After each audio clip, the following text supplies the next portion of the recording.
दोस्तों, भारत को प्राचीन काल में यूं ही नहीं सोने की चिड़िया कहा जाता था। कहा जाता है कि मध्यकाल में जब भारत पर कई आक्रमण हुए तो यहाँ के राजा महाराजाओं ने अपनी धन संपदा को बचाने के लिए छुपा दिया।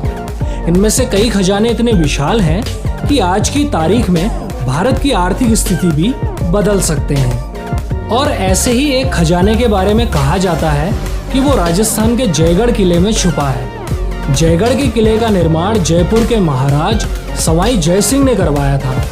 कहा जाता है कि इस किले में आज भी अरबों खरबों का खजाना सोना चांदी और रत्नों के रूप में छिपा हुआ है। दोस्तों, सवाई जय सिंह मुगल बादशाह अकबर के सेनापति थे और कहा जाता है कि उनकी वीरता से प्रभावित होकर राजा मान सिंह और अकबर के बीच एक संधि हुई थी, जिसमें यह तय किया गया था कि राजा मान सिंह जिस किसी भी क्षेत्र पर विजय प्राप्त करेंगे वहां बादशाह अकबर का राज होगा, लेकिन वहां से मिले धन संपदा पर राजा मान सिंह का हक होगा। और पुराने दस्तावेज इशारा करते हैं कि अनेक युद्धों की जीत से मिले बेहिसाब धन दौलत को राजा मान सिंह ने कई किलों में छुपा कर रखा था।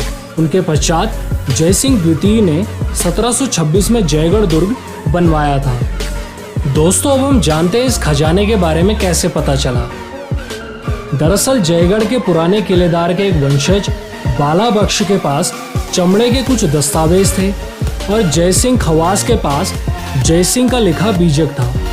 उसकी मृत्यु के बाद उसके परिजनों ने सरकार द्वारा घोषित इंडियन ट्रेजर ट्रोव एक्ट में खजाना बताने वाले को कुल संपत्ति के 2% भाग देने के लालच में सरकारी अफसरों को इस खजाने की सूचना दे दी।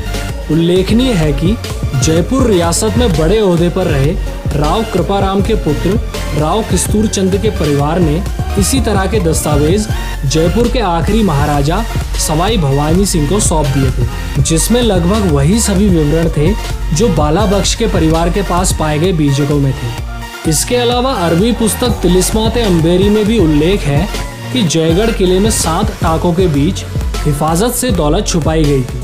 इन सारी बातों से सरकार के कान खड़े हो गए और प्रधानमंत्री इंदिरा गांधी ने इमरजेंसी के दौरान जयगढ़ किले में 5 महीने तक मिले बीजक के अनुसार इस खजाने के लिए खुदाई करवाई।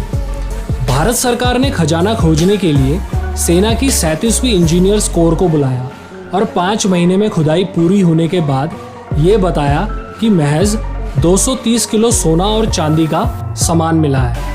सेना ने इन सामानों की सूची बनाकर राज परिवार के प्रतिनिधि को दिखाई और उनके हस्ताक्षर लेकर सारा सामान सील कर दिल्ली ले गई। दोस्तों, इस खुदाई से मिले सामान पर हमेशा ही विवाद रहा है, क्योंकि खुदाई के दौरान सेना के ट्रकों का काफिला जब दिल्ली लौटने लगा तो जयपुर दिल्ली का राजमार्ग पूरे दिन बंद कर दिया गया और उसकी सुरक्षा में हथियारबंद सैनिक तैनात थे।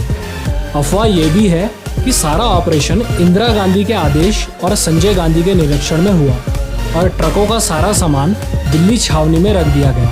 हालांकि इंदिरा गांधी ने कहा कि यहाँ कोई खजाना नहीं मिला, मगर इसी दौरान पाकिस्तान के सदर जुल्फकार अली भुट्टो ने इस खजाने से पाकिस्तान का हिस्सा भी मांग लिया। दोस्तों, अगस्त 11, 1976 को भुट्टो ने इंदिरा गांधी को एक पत्र लिखा कि विभाजन के समय ऐसी किसी दौलत की अविभाजित भारत को जानकारी नहीं थी।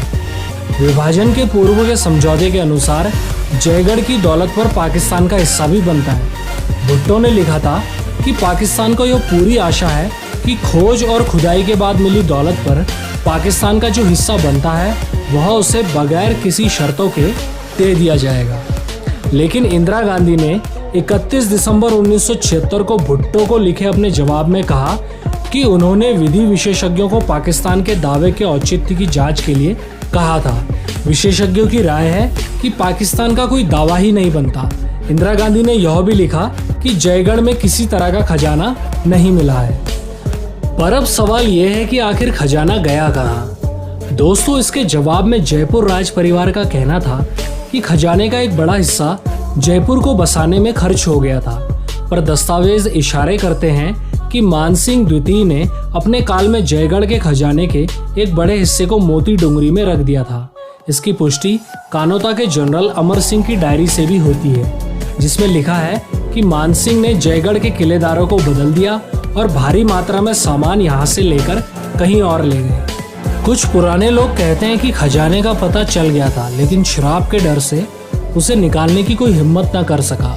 तो कुछ लोग संजय गांधी की असमय मौत से भी इस खजाने को जोड़ते हैं। ऐसा भी कहा जाता है कि एक बार जयगढ़ के अंदर जब अफसरों ने जय सिंह खवास को डपट कर वास्तविक खजाने की जानकारी देने को कहा, तो जय सिंह खवास ने काल भैरव के प्राचीन मंदिर के तल को खोदने के लिए कहा था, लेकिन शराब के बारे में भी चेताया था।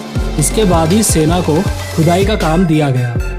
हालांकि आपातकाल में खजाने की खोज के लिए केंद्र ने 25 फरवरी 1976 को इसे राष्ट्रीय स्मारक घोषित कर दिया था। बाद में ब्रिगेडियर भवानी सिंह के प्रयासों से मई 1982 से ये किला दोबारा राज परिवार की संपत्ति बन गया। दोस्तों, भवानी सिंह ने 11 दिसंबर 1982 को जयगढ़ का कब्जा लेने के 3 दिन बाद ही इस किले को जयगढ़ पब्लिक चैरिटेबल ट्रस्ट के नाम से पंजीकृत करा दिया। 27 जुलाई 1983 को किला सार्वजनिक हो गया, लेकिन आज भी इस खजाने को लेकर चर्चा और कहानी